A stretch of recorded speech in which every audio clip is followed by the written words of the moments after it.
ជូនភ្ញៀវទៀតហើយបាទនៅខាងខេត្តព្រៃវែងពីរតង់ធំ6គុណនឹង8ធំមែនតើតែគាត់ដាក់សាកល្បង1500គ្រាប់សិនទេបាទហើយ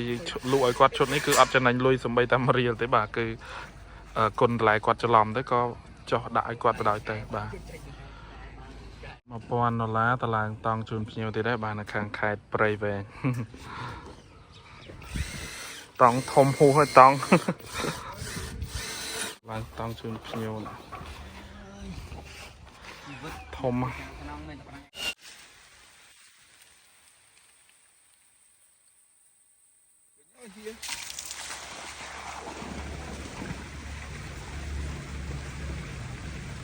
កោសោះនៅដុំហ្នឹង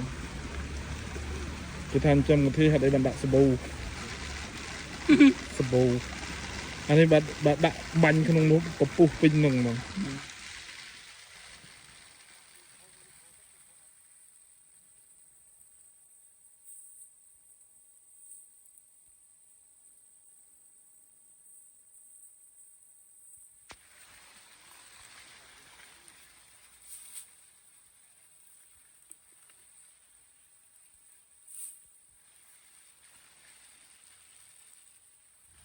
ចាក់ទៅអីចាក់តិចទៅកុំខ្លាំងទេអេមកចាក់មកនេះយកគាត់អល់ដៃ